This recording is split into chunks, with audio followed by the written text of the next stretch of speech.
Let's talk now to the chairman of the Republican National Committee, Reince Priebus. Mr. Chairman, thank you for joining us this morning. First off, congratulations on your victory. President-elect Trump pulled you up on stage on Wednesday morning, gave you big credit for the victory across the board. So are you prepared now to serve in his administration, perhaps as White House Chief of Staff? Well, I don't have any updates for you, George, on transition. I'm at the RNC, as you know, and I appreciate it. We were part of the biggest ground effort that's ever been seen, I think, at any national party effort.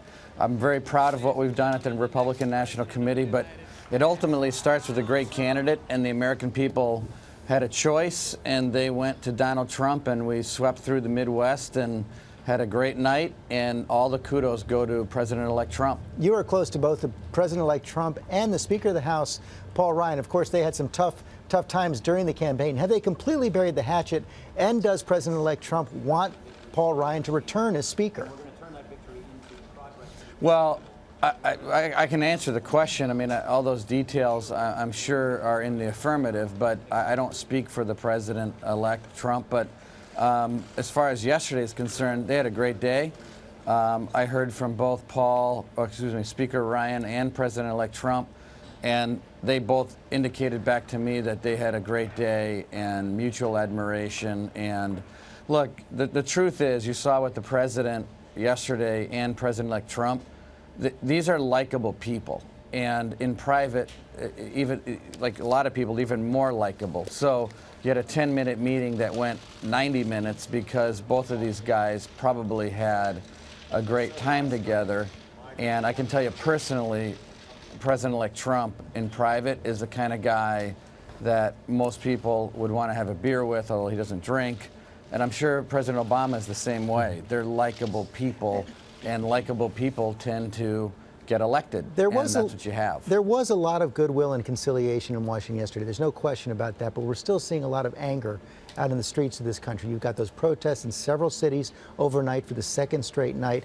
I was struck by the front page of USA Today talks about the rise in racist acts following this election. There's an awful lot of anger and fear still out there in the country. What's your recommendation to President-elect Trump for how to address that? Well, I mean, just like 2 mornings ago, he talked about bringing America together. He took out all the, all sort of the victory rhetoric was out of the speech, talking about everyone coming together, race, religion, background, gender. That's what Donald Trump believes in. That's what I believe in. That's what our party believes in. I'm not sure why some of these things are going on. It was the Democrats that accused Donald Trump of not willing to accept the outcome of the election. Now, he won fairly overwhelmingly, although close, but electoral college-wise, pretty clear. Right, but he lost the popular vote. But I understood. But it's the other side now that doesn't want to accept the fact that they lost the election. So, look, I think everyone needs to just take a deep breath, take the weekend. Today's Veterans Day, count our blessings, and let's come back on Monday. And I can assure you what you saw yesterday from Donald Trump is exactly the man that I've gotten to know. You're absolutely right willing to bring people together. You're absolutely right about the speech he gave on Wednesday morning and the tweet he sent out just moments ago, but he also sent out that other tweet overnight talking about professional protesters incited by the media. You say you don't know what's going on behind this either. Do you believe that these are professionals incited by the media?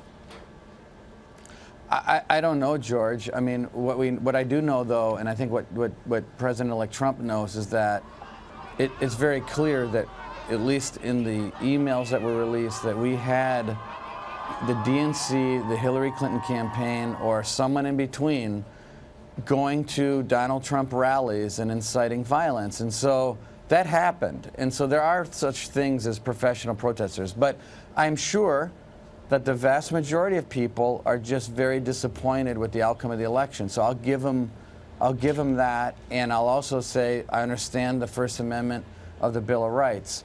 But this election's over now, and we have a president-elect who has done everything he can do over the last 48 hours to say, let's bring people together.